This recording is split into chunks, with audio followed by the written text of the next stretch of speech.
You give me one shot here on a blue chip stock, and believe me, Kevin, the only problem you're gonna have is that you didn't buy more. Nobody knows if the stock is gonna go up, down, sideways, or in circles. Yo, what's going on? NBA draft fans, your boys are back. The Wolves of Ball Street, your favorite draft analyst, It's the Draft Deck NBA Draft Show on the No Ceilings NBA podcast feed. My name's Corey Telba. I'm here as always with my co-host Albert Garbage Time Gimp. Albert, what's going on, man? It's hot as hell in Los Angeles, but cool inside, and excited to talk, man. I really like that we're doing these like the groupings of players rather than just doing one guy right now, because I was talking to somebody earlier today, actually, a renowned person in our space, but he was telling me, like, dude, like, this point of the season, just don't freak out. You don't have to have really strong opinions about anybody, but keep a wide net, and look at a lot of different guys and look at a lot of different situations and keep an open mind. And so I actually think it's perfect what we're doing right now, doing multiple guys per episode. And I'm excited about the trio that we have today. Great advice. And I think it's really pertinent to the trio that we're covering today, because I think these guys are like the wild card group a little bit. We could have started off with, your DJ Wagners and Ron Hollins and Isaiah Colliers, these guys that have this kind of top 5, top 10 buzz heading into the year. But, we got plenty of time in the preseason, thanks to the fact that we're hitting these trios. And, we're just in the No Ceilings group chat, like, going back and forth, like, who's interesting. And I think for this show, it's the perfect time to get a little funky, mess around with some wild cards, and just cover guys in a really loose, base, cast a wide net, and chuck some darts at the board for guys that we're high on early in the year, that we find interesting. So that's what we're going to do here. And we're going to start off, Albert, with somebody who I'm really happy that I got to see in person, and that's AJ Johnson. He is headed to the Illawarra Hawks in the NBL. Originally had committed to Texas before decommitting, and I think he's somebody that the No Ceilings crew has found really interesting. I know you texted me last week saying that he was somebody who was really intriguing to you. So we're gonna kind of run through his basic game and teach everybody what they should expect watching him this season, as we head into the 2024 NBA draft cycle. So what are your just like overall initial impressions about AJ's game? First off, Corey, I want to go back to the point that you made before about this being a group of wild cards. I couldn't agree with you more, dude. Like, I think this trio right here, the variance of outcomes that we can get with these three guys is extremely, extremely wide. Honestly, sorry, by the time the draft comes, they might be top 10 guys. But then also they may also be second round guys. Like, we really don't know. And I think it's really interesting to look at them. And I think AJ Johnson is a great place to start. You can't help but wonder what that Texas team would have looked like if him and Ron Holland ended up going there. But with AJ, I think he's interesting, man. I think the size is good, long, lanky build. The first thing that I wrote in my notes is I really hope he bulks up a little bit. He is pretty thin. He's kind of to the point where, like, he looks narrow to me, if that makes sense. And I think he's got, good athleticism, good passing feel. The shot is interesting, is what I wrote, because I'm not in love with it, nor do I hate it. But I think that's kind of like where I want to start. Oh, sorry, Corey, I actually can't hear you. You know what? I was muted. AJ is a 6'6" combo guard. I would classify him as. He's a guy who can play with the ball in his hands. He's a guy who can play off the ball as well. And I think that starting with his shooting is is smart, because I think for AJ, that's kind of going to be one of the major swing skills. I mean, I think he's a good shooter already. I'll just start that there. But it's like, how great of a shooter is he / can he be?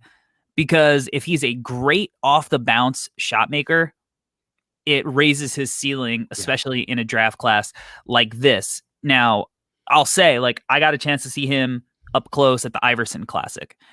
And he was a guy who, out of that entire grouping, I was like, yo, this kid is on another level. Like, he just stood out to me in a way where it was like, he moved differently than everybody else. I mean, it's an all-star game setting, so it's free flowing, it's up and down, definitely fit his style really well, but it looked so effortless. And like, in a game where everybody's kind of shot hunting, everything came naturally.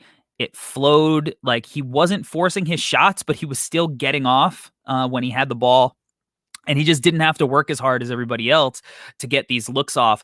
So I think with his shooting, I mean, and we see in this clip, in this highlight video that we just saw, like, he can knock some shots down with a hand in his face off the bounce.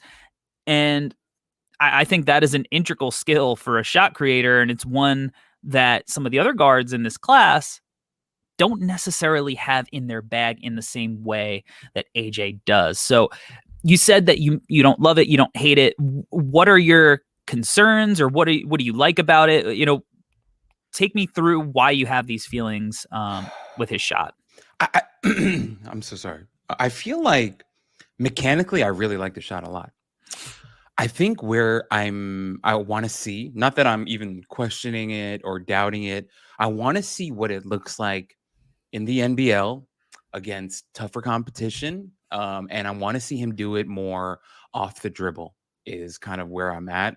Once again, I'm not doubting it. I'm not saying that he's going to be, that I think he's a bad shooter or at all, but I like to see a little bit more off the bounce, because Corey, I think what you said is extremely important. Where he ends up as an off the dribble shooter may really swing where his draft stock actually ends up, because I think the size, length, athleticism is there. And I think it's only going to get better, in my opinion. The playmaking, obviously, you're showing a clip right here. It's there. I think, I'm not saying he's an elite playmaker, but I think it's good enough for a guy that we'll probably consider a combo wing. He may even grow to be 6'7", 6'8", who knows, right? So to have that type of playmaking, I think is awesome. It's just, I thought at times the shooting off the dribble could get a little bit tighter, a little bit better. But that's the thing about being a high school player and now going into the NBL. I think he's going to get some really good professional coaching down there in the down under for the Illawarra Hawks. Playing alongside some good players down there as well. And, formerly LaMelo played there as well. So I think it'll be a good opportunity for me, like just for me and on the scouting side, to see how that continues to develop and what it looks like against different competition. Yeah, I'm really hoping he kind of has the same freedom that LaMelo had there. Yeah, yes. Because LaMelo was given the keys, and I kind of feel like he's going to be given the keys as well. Now, he's a different kind of player. There's definitely similarities between he and LaMelo, but there are some similarities, and I think stylistically and how they can play in that league.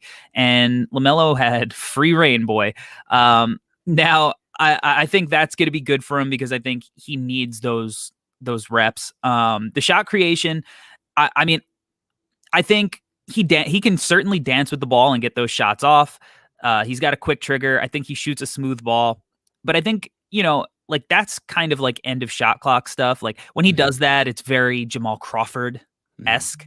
Ultimately, I think he's going to be a guy who's just like really thriving in ball screens. Especially in the NBL, you mentioned him playing in that league. He's really skinny, and that frame, which he's definitely working on. You see videos of him. He's in the gym with Jalen Green. Jalen Green is like his brother, somebody he grew up with. So, they're very, very close. So they're training together. They've been training together for years. He's going to the pro runs. Like, he's getting himself prepared at least to play against, highly talented physical guys in that league. but still, it's something that, I think like he could dance with the ball and somebody gets in him and just physically they might bump him off the spot a little bit, throw him off his game, his rhythm in a way that high school kids, really can't do consistently. You have kids every now and then who can match up and overwhelm him physically. But for the most part, it's all lanky kids who are growing into their frames. That's not going to be the case. But I think that his pick and roll play, his ability to shoot off screens, going in either direction, like coming off and shooting, pulling up, going to his right, which is more difficult for some shooters. It's much easier for righties to pull up to their left. He could do it both ways. He's got like little crafty moves where he could like step back on closeouts to create space. I really think that he is a guy who's going to be considered more of a shot maker than a shooter, but I think that the shot is pretty damn smooth as is. And I also like that he can shoot it off the ball, off the catch, and that'll allow him to not only knock down spot up easy looks off the catch, but to also attack those closeouts, get into the paint, and make use of that playmaking and that rim attack ability. Yeah. Corey, just to kind of, bounce off of some of the things that you said there, something that I wrote in my notes here when he's attacking the rim, I wrote, he doesn't bounce off of guys, but guys just kind of bounce him. And then I think that's kind of a product of the frame. But Corey, like you said, like he's really close to Jalen Green. I was watching this video where they're talking about how he's known him since he was in like 7th, 8th grade, been working out with him for a very long time. That's why they call him like Jalen Green's brother. Although they're not, for our listeners out there, they're not actually brothers. They're just that close.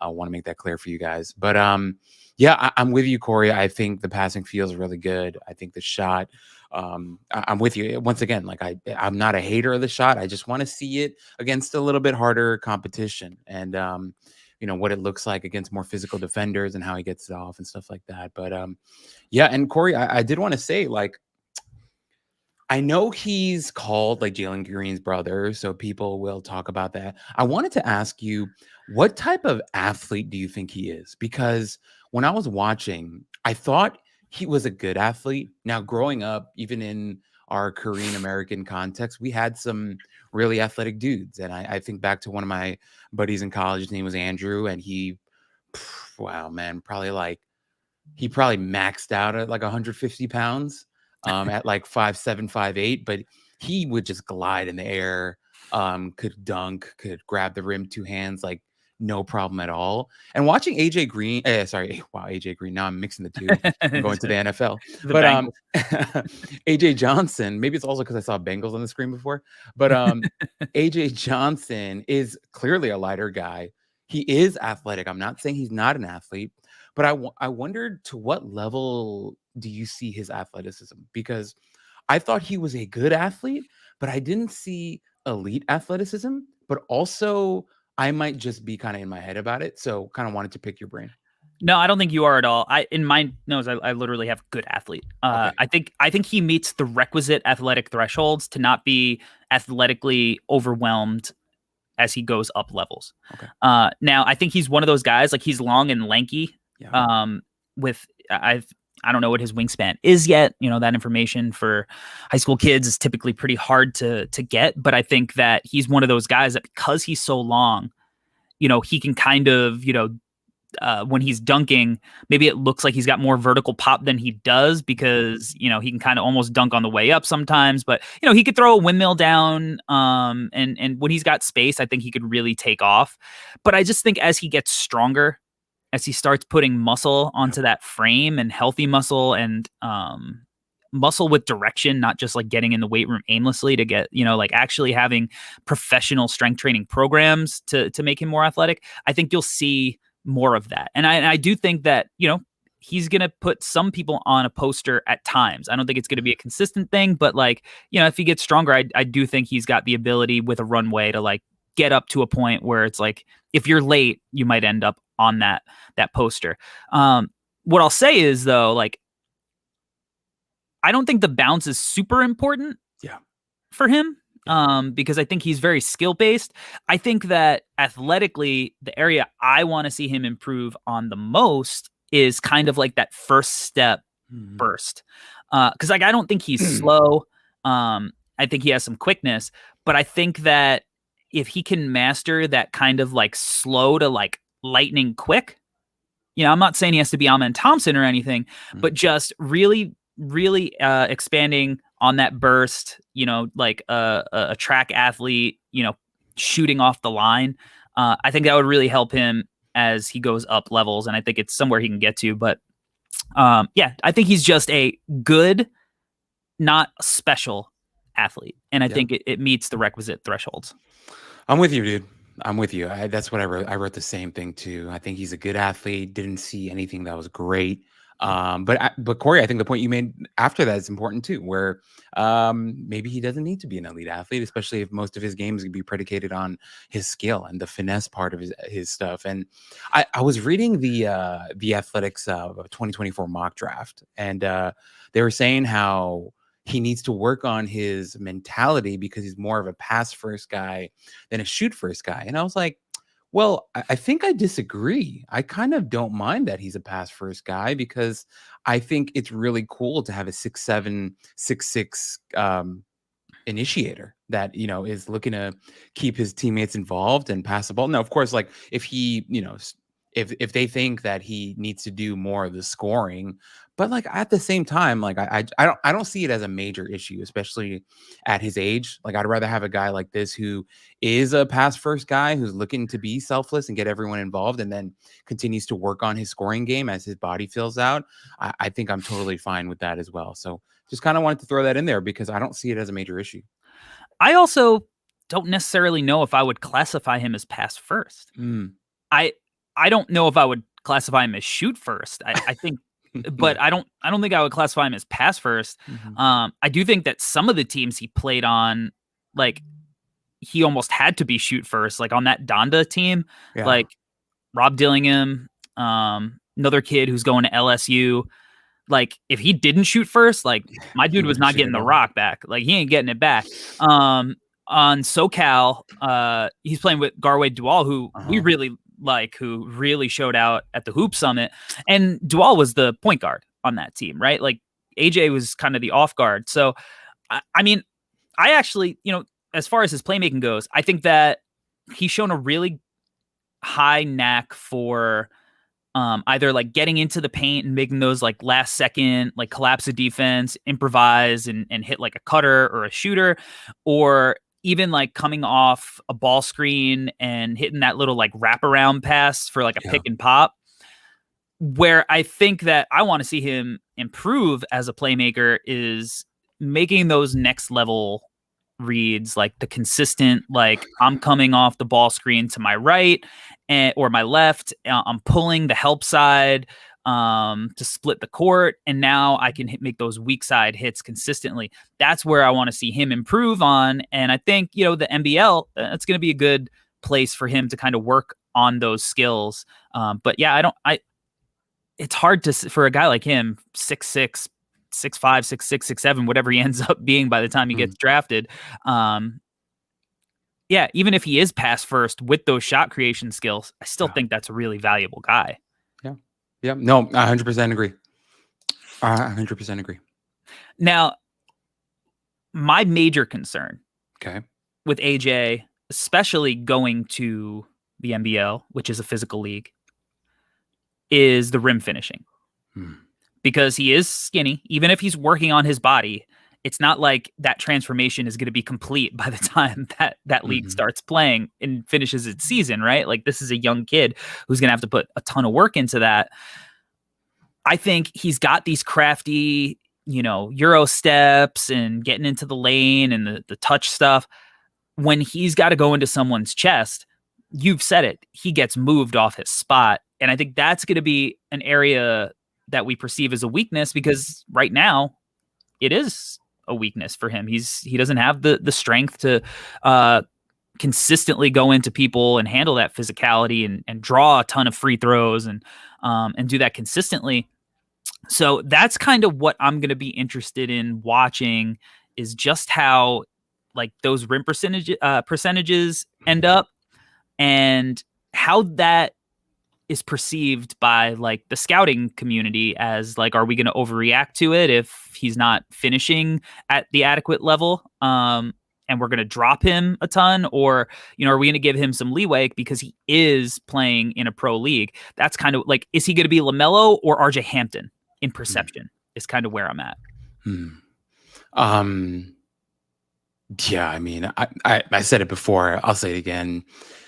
The physicality is going to be something he's really going to have to adapt to. And as we've seen in the past, the NBL is not a soft league by any stretch of the imagination. That's a pretty tough league. Those guys down there, they play a physical brand of ball. It's also like a pretty fast paced league. Like from what I remember, NBL, it's a lot of transition stuff, which will be good for him, right? Like he likes to run Big out time. of transition and do stuff like that. But no matter where you're playing on planet Earth, there is going to be half court basketball, and there are going to be different situations where he's going to have to figure out how to finish through larger people. And I think, Corey, you mentioned it. There are certain flashes with him that are nice. I think the footwork is pretty good. He's shown like a pretty nice Euro step when he gets in the lane, different angles, utilization of his length. All that is good, but I mean, there could be some really strong dudes and the type of strength that he's never seen before. I mean, he's probably seen it in pro runs, but to see it on a consistent basis in a league that he's playing in, I think it will be a little bit different. So to see how he copes with that, it will be good. But Corey, I think I'm on the side where maybe it's because of what happened with LaMelo. But I feel like I'm going to end up on the side of like being a little bit more lenient with him because when LaMelo was coming out, I was so hard on LaMelo, and I was like, dude, like so much of what he's doing is so nasty and it's disgusting and I hate it. But what we came to learn later on was that, yeah, I mean, even now LaMelo's not the perfect player, but I feel like he is a better version of a player than what we saw in the NBL, because I felt like also a lot of what he was doing in the NBL was kind of getting out some of the bad stuff. Yeah. Some of the poison, some of the venom was coming out with him just doing dumb things in the NBL and learning from him. So I think with AJ, I think he'll have a good opportunity to go down there and try things, experience a level of basketball that he probably hasn't experienced on a consistent level. And, I also think his team will be pretty good too. And I say that just because, my guy Hyunjung Lee's on his team. And I think the type of spacing and, connectivity that he has that playing next to AJ will be beneficial to him as well. So I'm excited for the whole experience as a whole, but I really do think that for me personally, at least, I think I might be a little bit more lenient when it comes to his evaluation later on. Yeah, I mean, I agree with you 100%. It's funny. I was really hard on LaMelo too, and like I had him at 3. So like even with all of how much I hated the way he played at times, it was like he's just so obnoxiously talented that like at 6'8" or whatever, that you kind of have to give him the benefit of the doubt.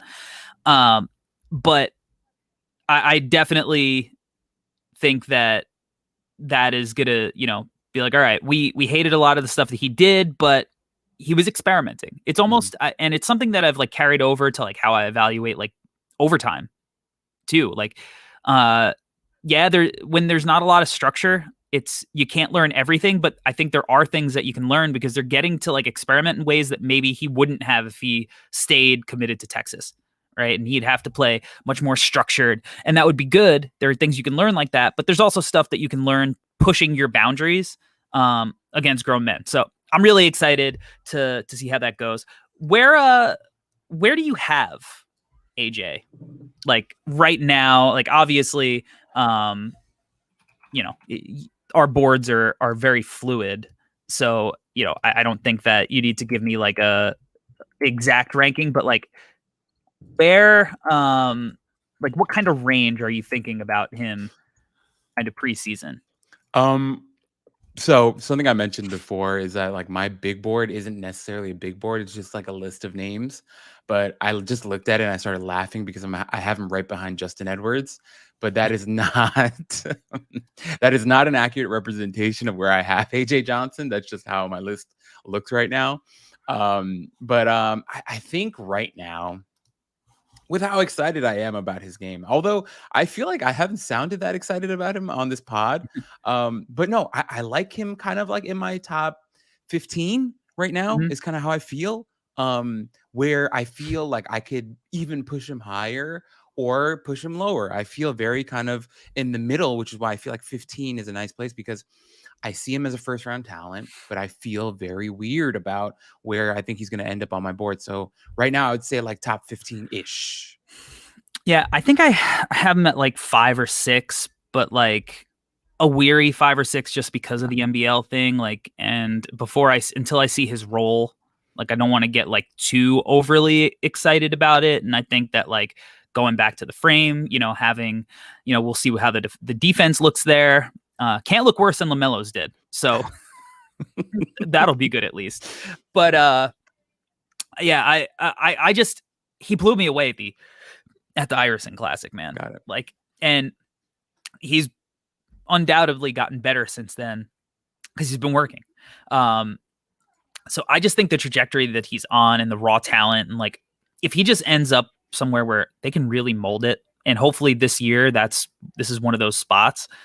I think the sky is the limit for him as far as potential goes, and I think worst case for a guy like him, it's like you're like, maybe he could be Jamal Crawford or Lou Williams or something.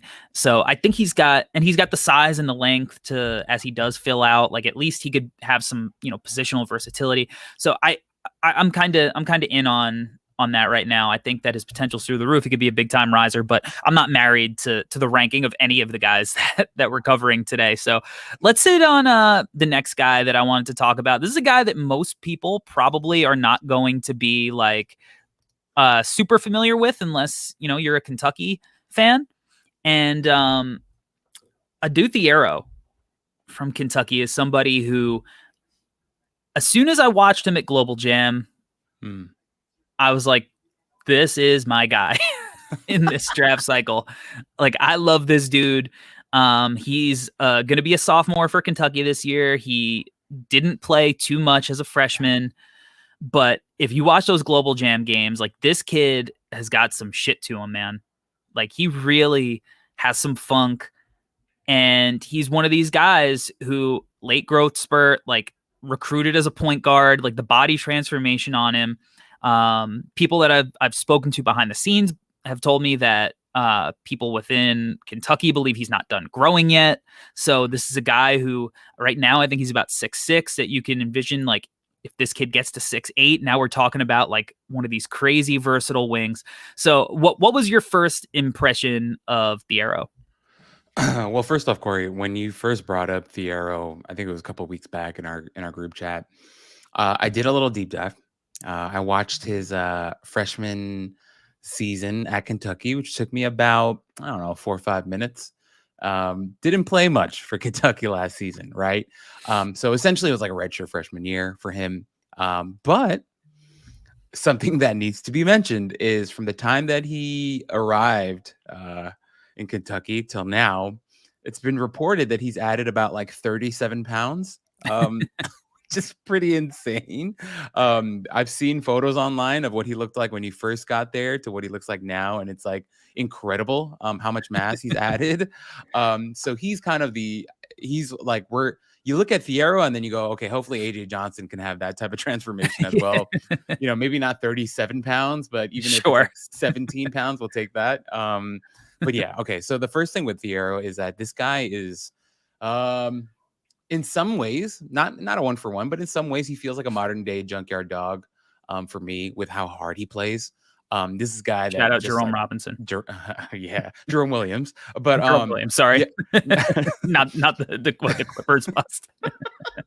I was like, very different comp. But no, just watching him play, it's like, okay, here's a guy that cares about winning basketball, a guy that really likes to compete, a guy that is not afraid of physicality. He likes bumping into guys full power, and he enjoys watching them fly to the ground. He could have been a really good football player, just if you look at his physicality, but also Corey, I've seen online that some people think that he's already grown to 6'7", 6'8". And why Calipari has talked about playing him a little bit at the 4 this season because of that continued growth.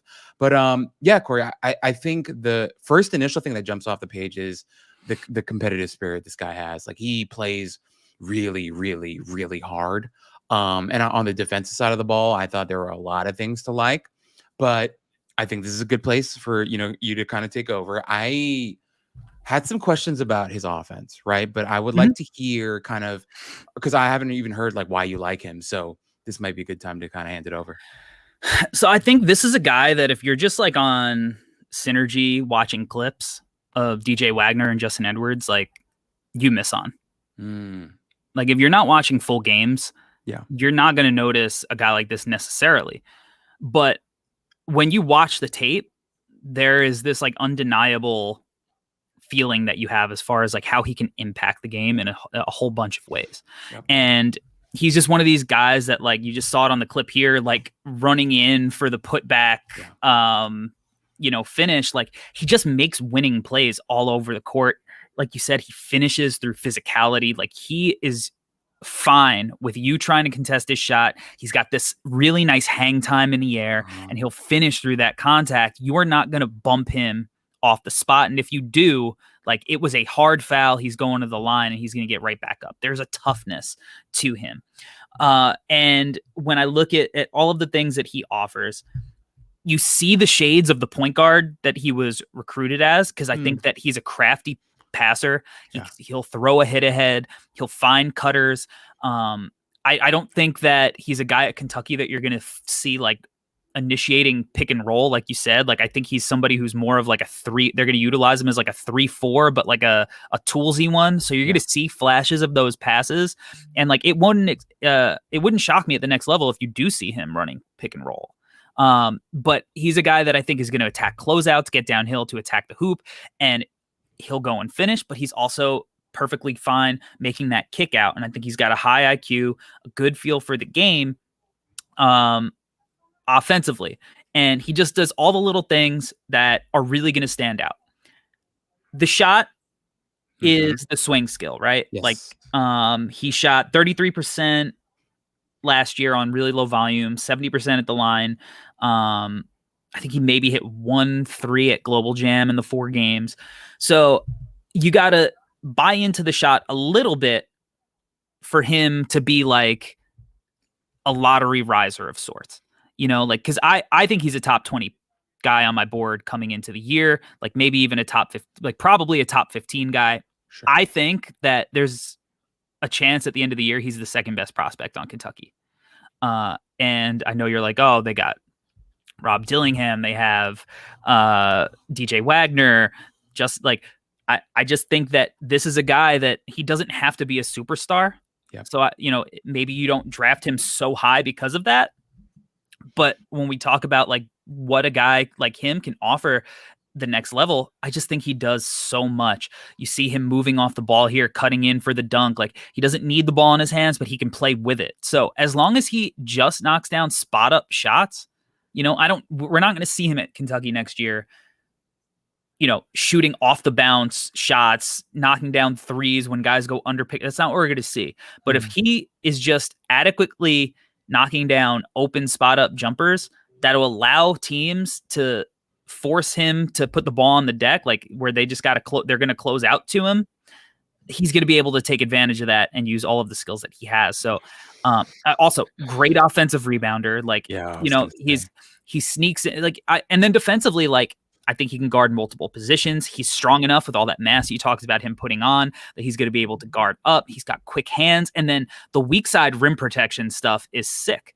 Like, he has such great instincts. Like, I was telling you beforehand, the reason we're only doing highlights and not clips in this episode is, my computer is just acting up and I couldn't transfer the clips. But there's this one possession, it's like a 30-something second clip where he is just doing everything defensively, starting out like on the ball, switching, getting down into help position, walls off a drive, then they have to kick the ball back out, swings to the opposite side, and he comes over on the help side and just sends the ball into the stands. Like, he is just one of these Swiss Army knife guys that I just buy. And I think that when I look at the shot, like, it's a little bit disjointed, sure.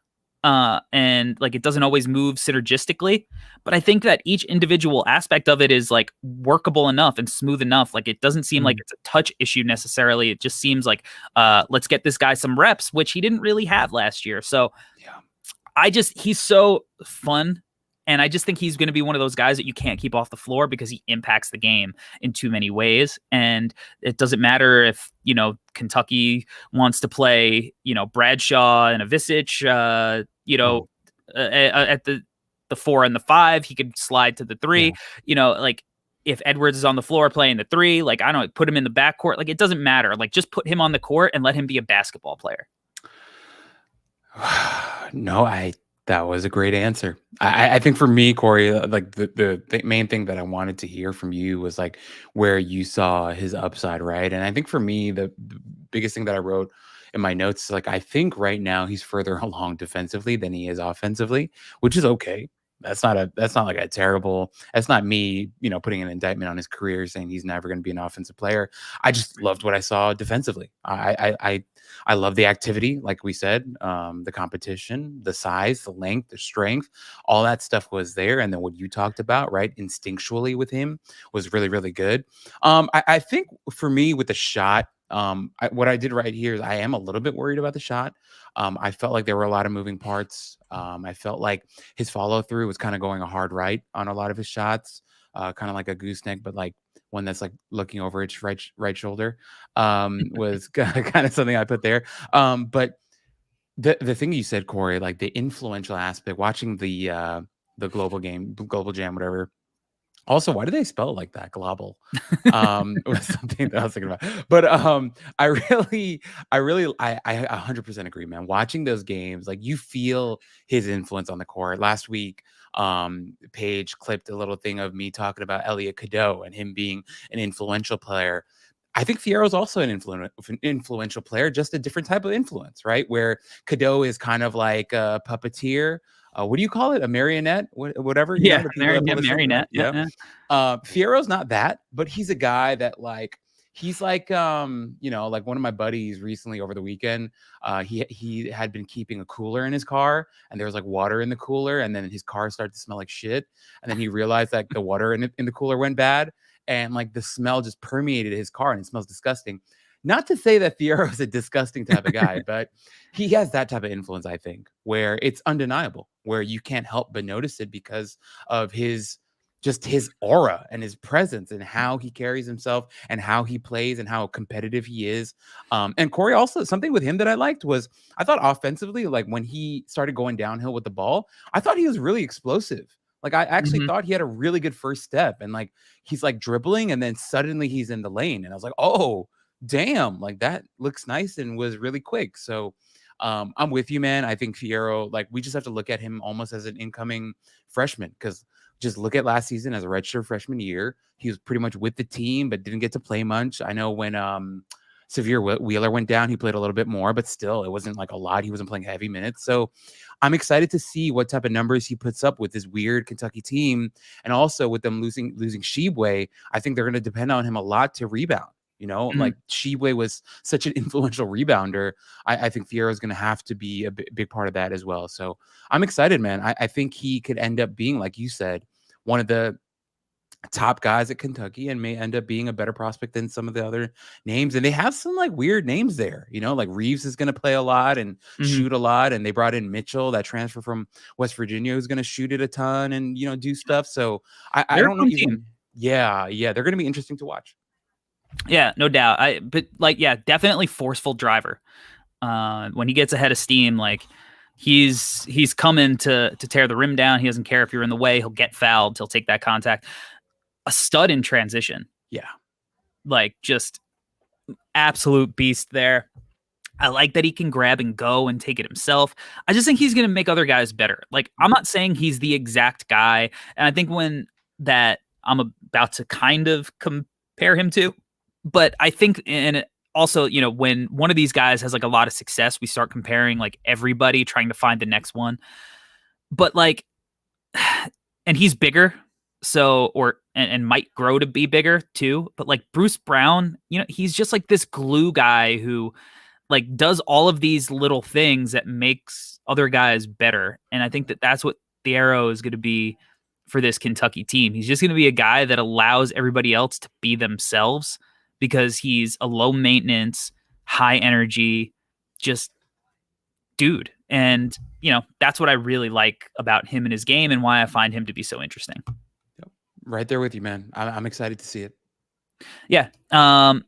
100%. Now, we got one more guy on the docket. This is a guy that I know you were really excited to talk about. because you were texting me like, oh, like this dude is super interesting, Mhm. and you're absolutely right. Really intriguing physical profile. Yep.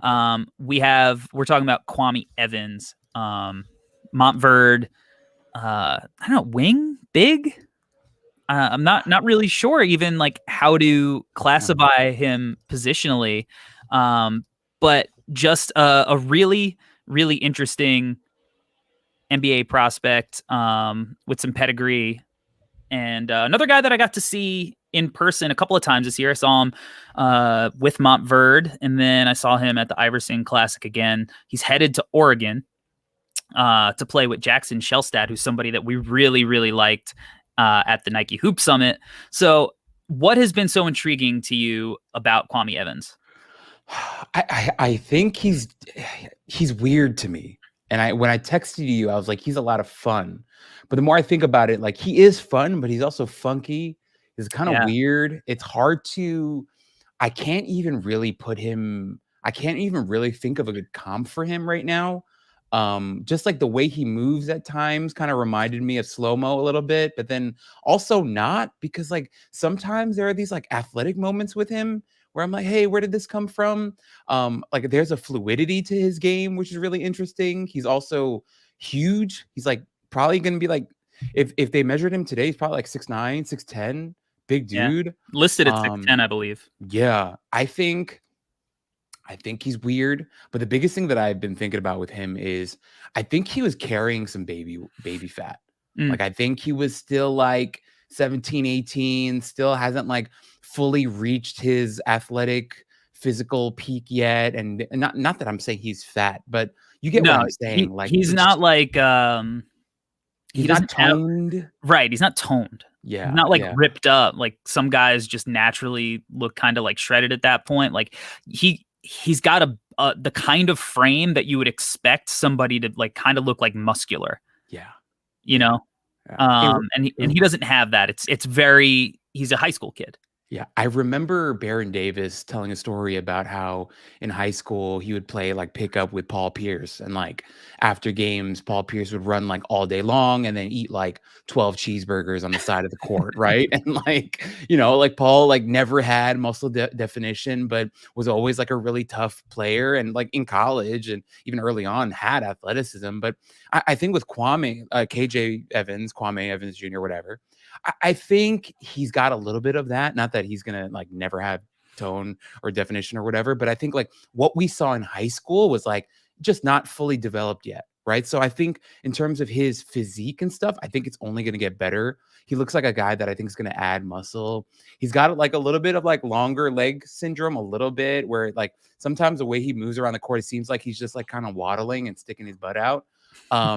But I like him a lot, dude. Like I like the jumper. I know the percentages weren't great, but I like the jump shot, how it looks. I feel like it's going to be interesting to see how he's utilized in Oregon and what type of actions they'll run with him and Shellstad, some pick and pop, pick and roll, all types of stuff. I thought even attacking the rim at times that, not an elite athlete, but I thought he used his length well. There were times where he'd really put his shoulder into guys to create space and to kind of get a layup up. So I don't know. I think there are just a lot of different aspects of his game that have me really, really intrigued and have me wondering, like, okay, he's going to be in college with a really good point guard in Shellstad. I think his body and physique will only get better. And if he is given the freedom to kind of continue to, spread his wings and try different things, I think the type of player that he might become could be really, really interesting. So he's one of my like must-watch guys for this upcoming season.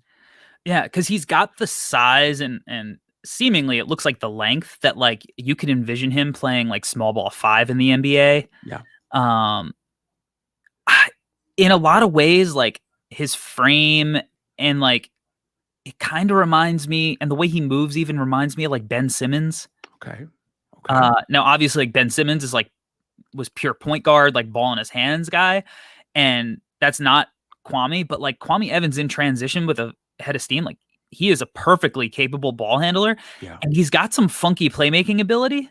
And I don't think he got to like super show a lot of stuff off at Montverde because that team, like although I didn't think the team cohesively was like as good as they've been in the past last year, like their team was loaded with talent, like in that front court, like Derek Queen, Cooper Flagg, Sean Stewart, Kwame Evans, like just guy after guy, and everybody's trying to eat, right? And then Liam McNeely's kind of there, like, so Curtis Givens and like Chris Johnson, like they just had so many guys, so like not everybody's gonna really get to show off their full game, and I think he's got a lot of funky skills.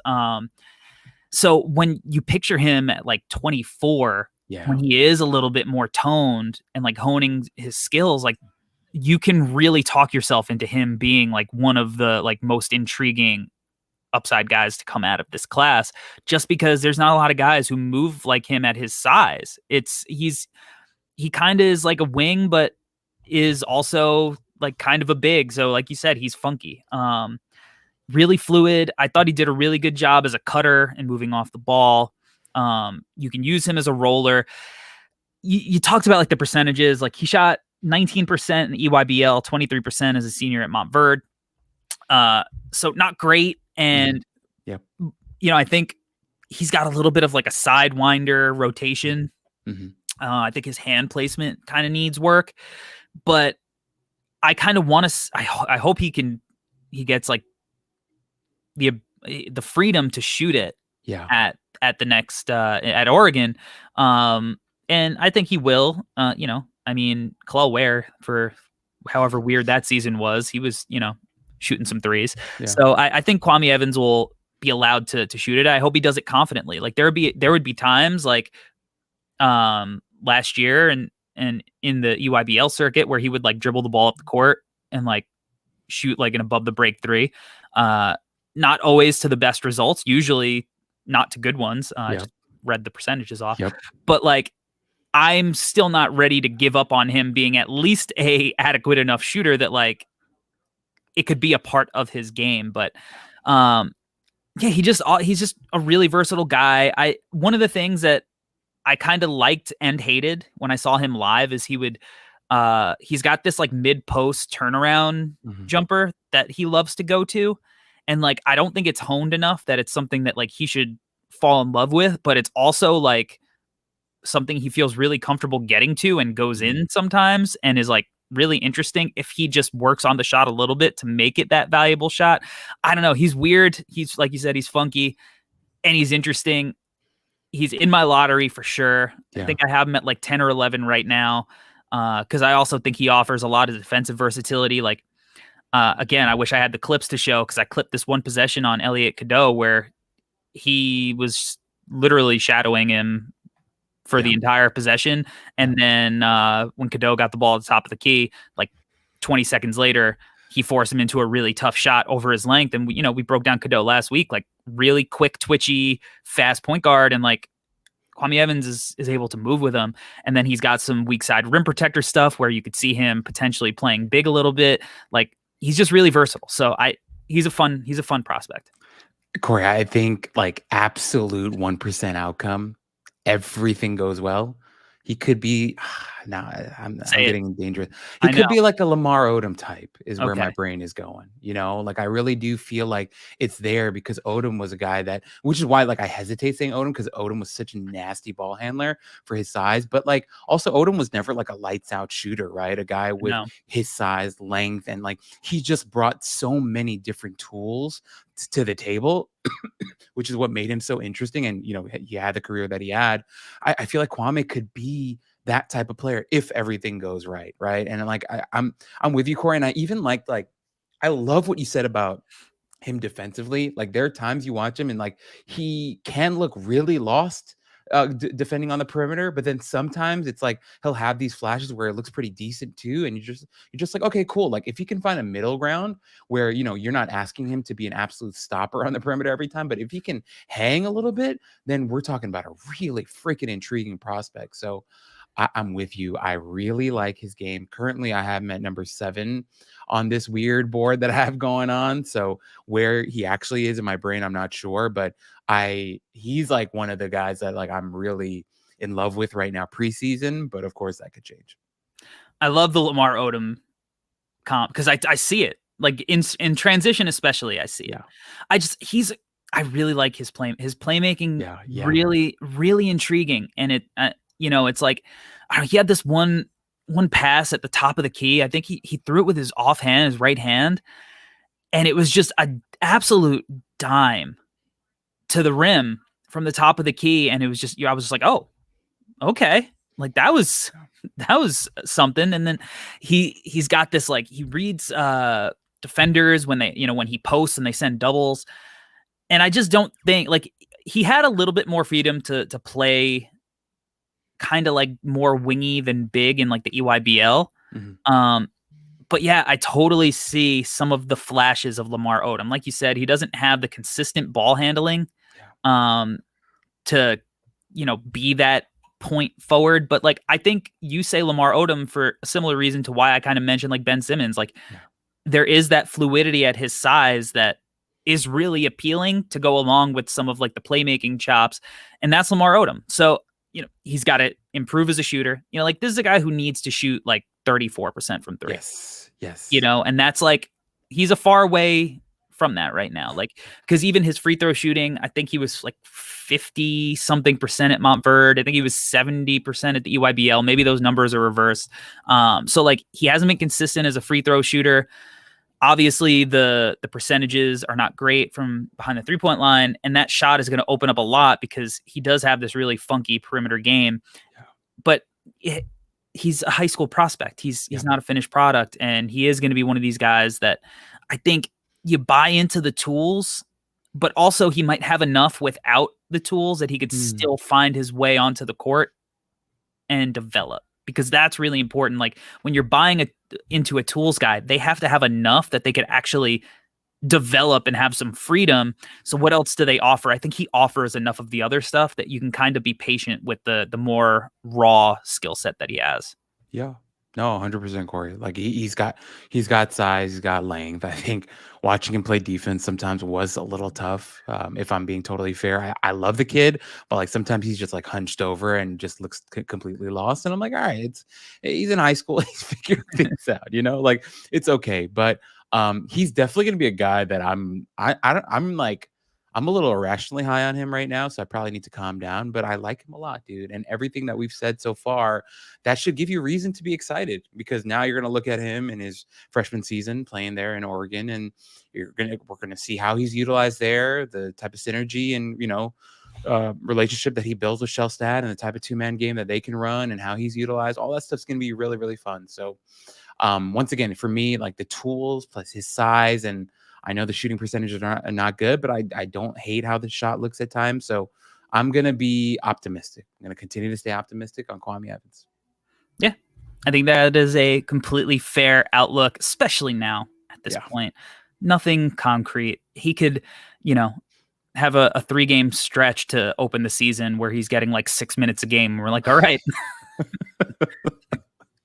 It might be early, but it also might be a wrap on, like you don't know. These are, like we said, they're just chucking darts at a board right now. And, but Kwame, high pedigree guy, all-star, the whole high school all-star circuit for him, like Montverde, high pedigree. This is a good bet to take, a good swing. On upside here for Kwame Evans, again, in a weird class that does not have any definitive, that is a dudes. Yep, I'm with you, man. And like, who knows, Corey, maybe this is one of the drafts where like the first 10 guys that get taken end up like out of the league in 3 years, and like all the guys in the 20s become all-stars. Who knows, right? So yeah. I mean, it could be the type of thing where guys really just break out in college and surprise. I mean, that's going to happen. There's going to be a few guys that we fall in love with. I think the returning class is going to have some people who surprise us. And that's why I liked sneaking in Thiero there. Because you look at like the numbers he had last year, and there's like no reason to really buy in, but if he plays a similar role to what he did at the Global Jam games, I think he's a guy that could really shoot up some boards. I think, as we continue this on through the preseason, I think throwing in some like sneaky guys that we're willing to bet on as returners is a fun exercise for us. Just be like, hey, this guy played 7 minutes a game last year, but I think he's really interesting. And you've had a pretty good track record with those guys. Like Jordan Hawkins was a guy that you were in on 2 years ago, talking about. So I'm going to be interested to see which guys you throw out there, that because you got a good eye for those guys. Appreciate it. Yeah. So yeah. Any final thoughts on any of the three guys that we went over? Final thoughts. Okay, so like before we go, I just want to say, like, I'm irrationally high on KJ just because I've always liked guys like that. Like Lamar Odom will always be one of my favorite players ever.